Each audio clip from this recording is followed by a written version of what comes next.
come over that issue. The Adult Come As You Are shelter is on hold. The things that are in progress are changing the culture. So those things are progressing. Those will always as we tell people, don't give direct cash to homeless individuals. Yes. Provide it to an agency who's going to provide, yes, the good in service, but they're also going to provide an avenue for them to come out of homelessness. So don't provide direct cash or gifts. If you have time and money, donate your time and money to an organization that is providing services to homelessness. Redirecting street feeding is the same kind of thing. And again, with the Adult Come As You Are shelter, our engagement with the Sarasota Ministerial Association and others was that if it's your mission and it's in your heart to feed homeless people, that's wonderful. You can serve 25 people and do your fellowship under a tree of 20, 25 people, under a bridge or at a tree at a park or whatever. But if we open a Come As You Are shelter, and it's for the whole county, it's 200, 225 individuals, you can fellowship. You can sign up for a certain number of meals a month, a year, whatever your congregation can support. Therefore, the government doesn't have to buy the meals. You're providing them. You're providing the meal. And you multiply your fellowship by 10 times what you're doing in the park.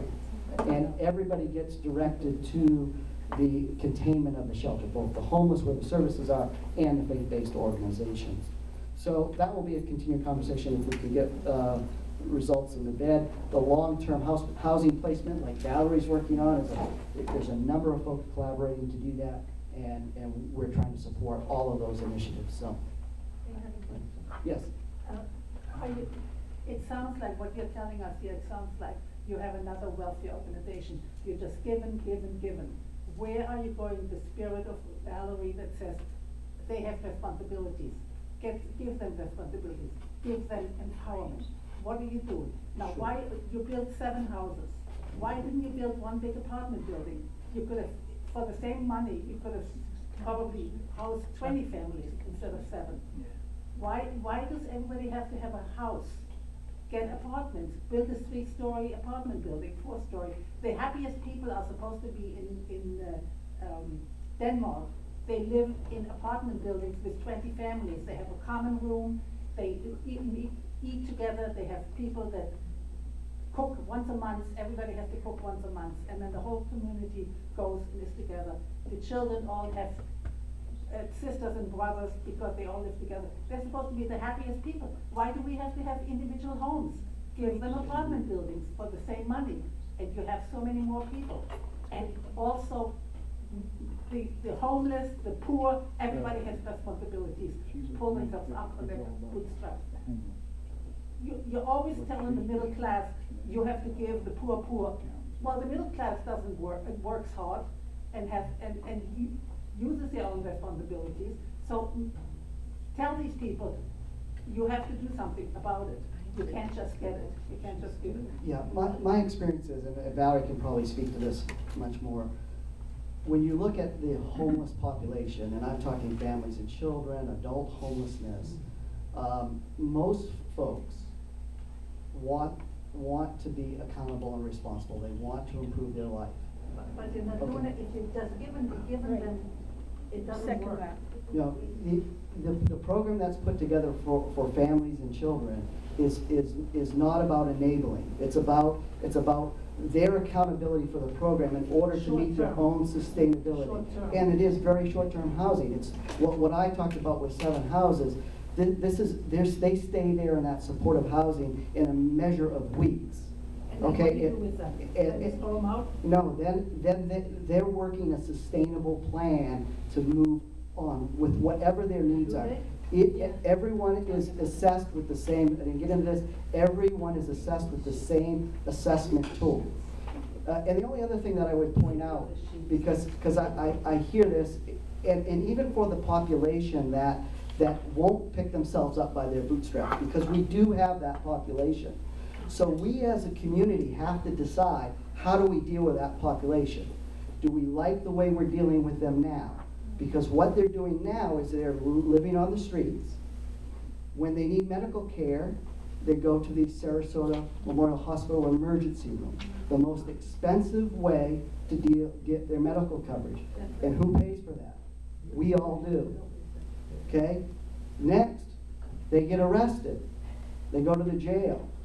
They get no services at the jail. They stay a very short time, and they go through that revolving door. That's the most expensive way to deal with homelessness. They next go to the Mental Health Crisis Stabilization Unit. Again, deep end service, very expensive. Now you've got psychiatric, they stay less than 3 days because our laws don't allow us to hold people involuntary. Then you have the addiction receiving facility. They go between the streets and those 4 facilities today because we have no system. So we can either say, look, we don't want to help anybody that doesn't want to help up, pull up their own bootstraps, and they will continue to use the most expensive resources that we have, okay? Because that's what we have. That's what we have. Until that changes, that's what's going to happen. So what the Margaret Plan says is stop using those most expensive resources. Recognize that there's a certain population that will, in fact, work to get their own sustainability. And Valerie can speak to that much better than I can. She works with them every day, and I think that's far more the larger population. The smaller population that's not, we just have to decide as a community, how do we want to deal with them? Do we want to ignore them? Do we want to let them live on the streets and cycle through those expensive facilities out of the principle of the idea? Maybe we do, and that's okay. That's for our community to decide. Let me have the mic for a minute, Sure. Ryan. Thank you, John. Just to give a little explanation of how that works. So like Wayne mentioned that the Haven is open, the new emergency shelter. And so those are 3 duplexes, which is a total of 6 apartments that they have 2 to 3 bedrooms in each apartment. And those bedrooms are structured 4 people to a room. So you have one family going in a room. They have two sets of bunk beds, 4 beds. So they're literally putting 3 families in one apartment, like what you're saying, in the family shelter system that we have going on in North County. Now, South County is different. What they're doing with the 5 houses that they're doing, and all, I don't know those details, but I know up here it's a very fiscally responsible system from what I see that they're doing with the families. So let me say what happens. See, what I've been talking about tonight is basically what I plan to do with the chronically homeless, how I would like to empower them, and people who have that income gap. But really, I deal with families day in and day out. I just can't ignore what is the elephant in the room, which is our chronically homeless problem. But the families day in and day out, just like he said, the Haven is already full. Our building filled up in a week and a half to 2 weeks, 60 units. We have another 60 or 70 units that we're waiting to move people into. So just like that, everything filled up. But I want to say this, they don't move into our places for free. Now there are different models that assist people with their first month's rent and assist them, until they can get stabilized. But if they're not income bearing when they step in the doors, then the thing we do, or what I do, is I get them income bearing.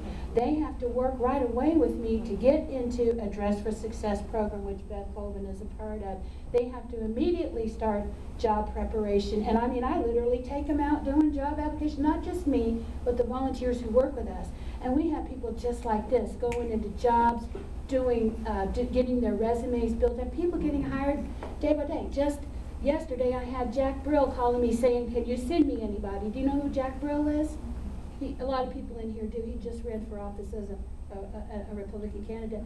So people they're not trying, the majority of people that I see, I would say 85% of the families that I see coming through, and at least 75% of even the chronically homeless that present themselves to me, they want empowerment. They want to move forward. They just don't necessarily have the opportunity.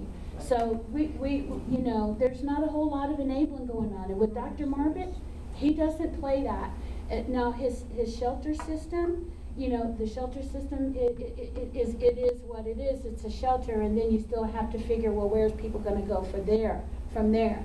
But with that system, there will be supportive services there on site that will case manage people and assess them and move them on to the next step. So we're working on it, but thank you for your input. So what we have here are two ends of the spectrum, and I'm sure you picked up on that. We've got Valerie, who's working with these people, who's been there, who's got a heart as big as gold, and she's got ideas that put learning packages together for these people so that they can actually thrive and do more than survive. We have a representative of Dr. Marbott's program, who is an academic person who has worked with the facts and the figures, and he's provided you with a list of all of the things that they are trying to do, things that they have done, things that they hope to do, but it's not nearly the same type of program that Valerie has. So we've got a very interesting contrast here, and I think what we should do is ask questions and get people involved in the audience, because we have a couple of other things that I'd like to address before we disband at night in another 18 or 20 minutes. So if you have a question, would you raise your hand? Okay, yes. I think the homeless problem is really even understated as Valerie understands it, because I'm a Christian, I belong to a church, and I know a lot of churches they do work with their own people that get into difficulty. The thing that I've observed, because I've done jail ministry too, and I see the plight of a lot of people who are coming from dysfunctional families that have gotten in trouble with drugs or whatever else. They have no place to go. They don't know how to elevate themselves out of the situation. What I see is the thing that Valerie is trying to do, you know, it's a spiritual problem, because I managed money for years, and the thing that I found is you cannot solve a money problem by giving money, because attitudes have to change. It is a spiritual problem that you have to deal with all kinds of values and educational issues, and the churches in the community do a lot that is not even seen even by the community organizations that are doing it kind of more in a secular way, where they are just trying to get them off the streets and, you know, and get them someplace where they're being productive. The churches are coming along, and they're really trying to deal with the deep problems that the people have of how did they get this way? Well, Linda, you know, I think you've got a great background, and you're a good resource for us, and I think maybe Valerie needs to meet with you. You need to maybe give her your she's doing name. a great She's job. one of my supporters. Okay, So is her church. I think the whole group here is supportive. But I'm just saying that the problem is bigger even than we can number, because I've often wondered, you know, people come in contact with people. You know, I knew a girl that I worked with that lost her job, and she had children that were not responsible, that were druggy, and she didn't know what to do. I took her into my home for 3 months while I was trying to take care of my mother. I've seen Valerie take her shoes off and give them to a homeless person. I know. This is And what happens. what you find out, though, what you find out when you're dealing with it is there are issues beyond financial, monetary, you know. The training is a huge help, but there are definitely deeper issues involved with all those people in terms of counseling and personal help and self-esteem and everything else. So it's a huge problem, but anything we do is, you know, Well, you're right. what's going on. The churches have a lot to do Yeah. with helping, and families have a lot to do, and we cannot displace the churches and the family with entitlement programs. We all know that. Carol? Oh, I just want to continue with what Linda had said, you know, with the churches. Historically, before the 1960s, the churches and private organizations were the ones, you know, who took care of the poor and everything. And like Valerie, it's private with the help of the government. The government can't do everything. The best source are your churches and private organizations. And with the schools, the best thing is to go back to local and state and bring back the values to be taught when the students are young. Educate. Educate, Yes. independence, responsibility, values, which have been taken out of the schools. Government can't do everything. There are wonderful things that the government has to do. The main point is defense, Can I but say they something? can't do everything. Can I just tell you one thing? Yes. I'm not sure exactly what you were saying for a minute there, but when you put what I'm doing real close to government, No, I was make sure putting you you keep with those private. apart.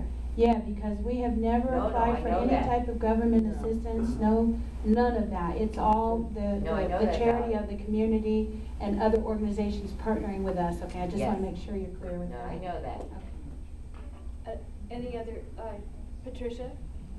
Yes, my son used to have a motel on 41, and so I ran the front desk as a manager. So I saw this up close for about 2 years, and you've got a hardcore, and I wouldn't think it's a large quantity of hardcore alcoholics and drug dependents, not families. We took in a family. We kept them in the motel, 4 kids and 2 adults. They stayed in that one room for almost 2 years until we got rid of the motel, and they went to another one, and they managed it as best as they could.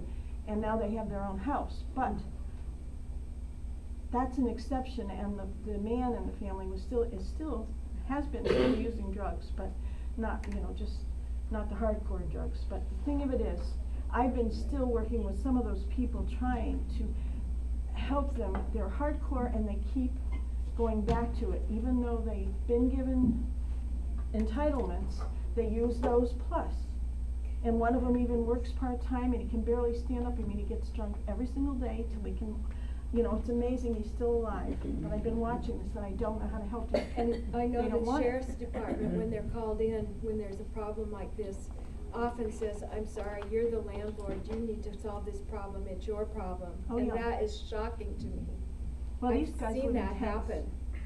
They'd rather live in tents. They want to be out where they can do what they want to do. Well, Sarasota was really out of touch with the homeless people. They thought all they needed to do is remove the benches and the homeless people would go away. And then they decided, in order to keep the people from laying down on the benches, all they needed to do was partition the bench, put partitions on the benches so that people couldn't lay on the benches, only sit on the benches. I mean, Sarasota is not in touch with the homeless people. We need to know where Newtown is. Tell us, where are you, Valerie? Tell us. Well, my location, which we call Sanctuary of Sarasota, it's 1005 North Washington Boulevard. It's, if you're going up 301 Washington Boulevard, right when you pass the 10th Street light, it's just right on the left, right behind what used to be a dealer's choice, but I Martin think Luther King goes through the center, doesn't it, of Newtown that Which is way, before and then that. there's many. we're way before that. We're on Before that. 10th, and we're like right in the divider between Gillespie Park and Newtown. We're actually right on the border of the oldest black cemetery that was when Newtown was first established. So we're at 10th and 301. MLK is 27th, Okay. and 301 it's 10, 15 blocks down. But it's literally maybe about a mile down. But so yes, so we're right up 301, go through the 10th Street light, we're right on the left there, behind the dealer's choice. And, there's only so much I could do about tonight, especially with the presentation having fallen apart because our computers are too new. And, Dr. Jill coming all the way from Tampa to help me present. You all couldn't see the renderings, or there's so much that you missed tonight, and I truly apologize. Yeah, Barbara. Valerie, are you familiar with Metropolitan Ministries up in Tampa? Maybe Dr. Jill is. Metropolitan Yeah. Ministries on North Florida Avenue. I have heard of them, Barbara. You need to go up there and visit them. They've been working at this now for 20 years that I know of. I worked with them back in the 80s. Mm-hmm. And they have got such a good group of programs that are all geared to moving people up and out, whether Ooh, they're thank families you, or Barbara. individuals. Thank you. They've got I didn't know a that. veterans program, and you need to go visit Metropolitan Ministries. I will. Find out what's working for them. You might be able to integrate it with what Well, you're maybe doing. you go with me, Cassie. Okay. And if you have a computer, go to Trinity TrinityWithoutBorders.org. And you will find out what Valerie is doing. She doesn't really, you know, that's the best way to educate yourself about what's happening up there, and I'm sure she updates it Yeah, frequently. I do, and we have Facebook, and you know, Dr. Jill, when we were coming, she was like, well, is it a friendly crowd? And I'm like, they're like my family, whether y'all know it or not, I'm right at home here. So I will be keeping Beth updated. She's on my Facebook, and a lot of you are, and what I'm doing, and things like what you said, Barbara, and the lady in the back here who appreciates the empowerment. I appreciate input like that. And I hope that you'll communicate things, because I can't do this by myself. It takes all of us, you know, so I appreciate, and I'll be keeping Beth posted. Okay, on the chalkboard are a couple of important meetings that are occurring. I know that we're inundated, especially this time of year.